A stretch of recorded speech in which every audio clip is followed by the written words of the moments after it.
Welcome back to Invested, beautiful people. Our owners association always convoluted and terrible. And I'm not going to read the entire thing. So a lot of people here viewing here, owners association is very similar to an HOA, homeowners association. So the HOA is usually for condos and residential. Not necessarily, you can use HOA as others, but they call it owners association. So I'm going to talk about two different things. It's going to be single family, like condos, and also commercial. So now, since everyone knows about single family or condos, let's talk about that. So when you ever go buy a condo, right, or you rent from a condo owner or even a single family home, if they're in a gated community, it's usually going to be operated by an HOA.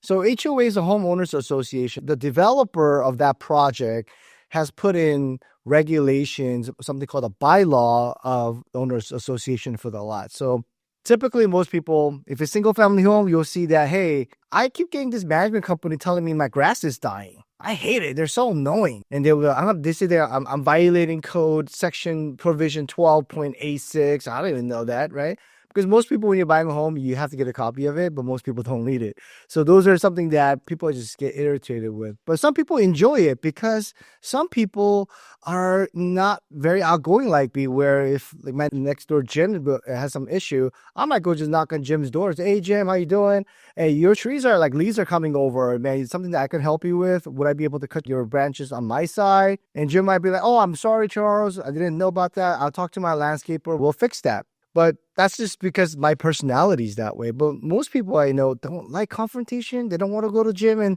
talk about awkward stuff, right? Because it's just awkward. So what they do is they'll just contact the home association's management company and say, hey, my next door neighbor, like their trees, leaves are falling into my yard. Can you say something? And those third-party management company will contact Jim and let him know, hey, pursuant to this code, you need to remove some of the tree debris and you need to cut your trees. It's blocking XYZ.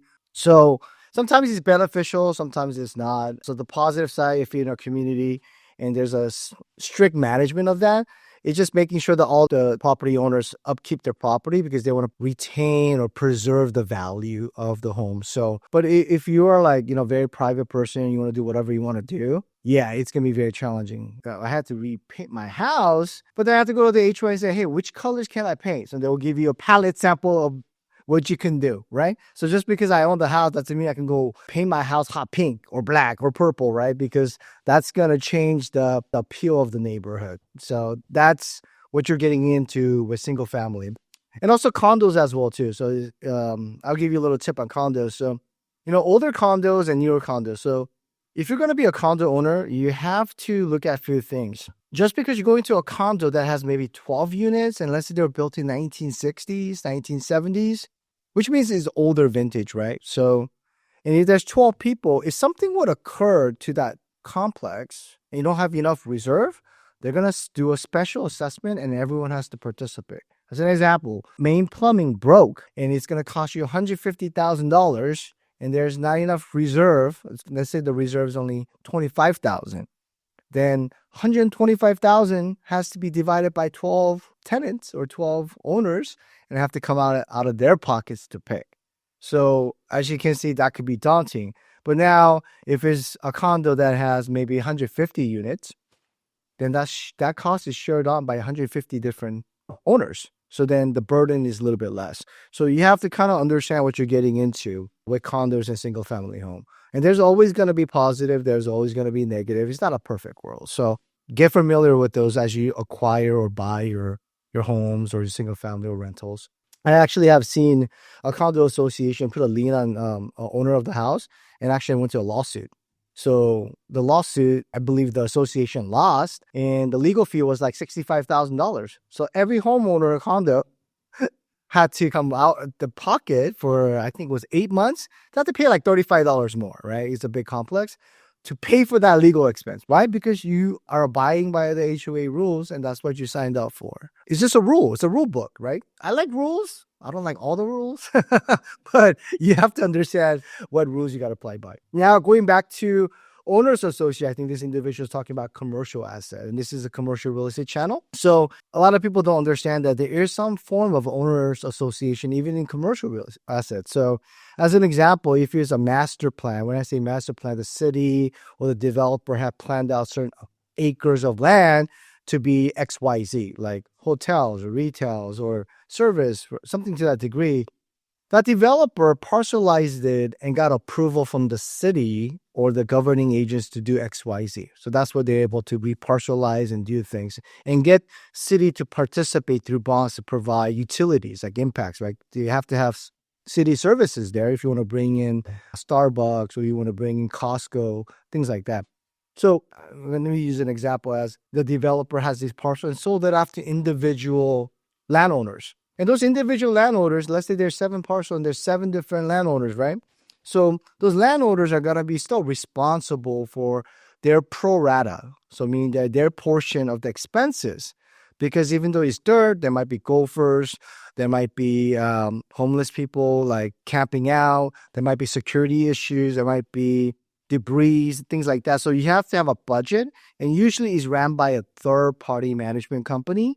And they set up a budget, and every parcel owner participates and pays a quarterly, semi-annual, or annual association dues. Fees do same thing. So as time goes by, these landowners sell the project to a car dealership, and the car dealership comes up and develops, right? And let's say the other one sells it to a retail, and they bring in, Raising Cane. The other one sells to a Target, right? Or things like that. So it gets filled up. So of course your dues are going to increase because it's going to cost more because now you have more foot traffic. So they do budgets, but now there's bylaws. So essentially what you're able to do. So even the developers saying, oh, it's prohibited use. So I have a car dealership.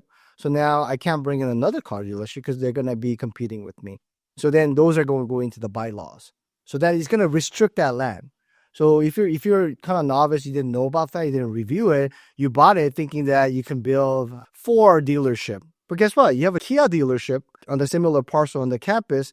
They're like, no. You can't build a 4 dealership because I have a Kia. There's a prohibited use under bylaw. So what are you going to do? You're going to argue? You're going to sue each other? So those are why owners associations are there, to mitigate that and also to present all the documents to ensure that you guys do your diligence.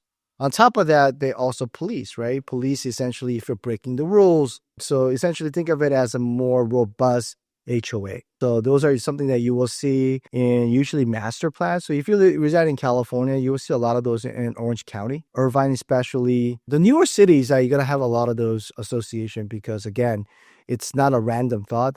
The city was planned out, and these developers have these parcels of massive lands that they're getting entitled by the city and the county and the state, and they have to run association. So that's just something that you're going to see more frequently as you go travel to newer cities or more developing cities. So if you're going to invest in those areas, get very familiar with those rules and ensure that your brokers or your representatives, when you're looking into purchasing something, that you get all the information. So you might say owners association. So you might see some as CCNRs. You might see as a REA, which is a reciprocal easement agreement. So those are all things that you should be looking at. If you have any questions, additional feedback, or additional comments, please add them below. We'll be thoughtful to respond back to you and get you better detailed information. So if you found this content helpful, please like, subscribe, and follow.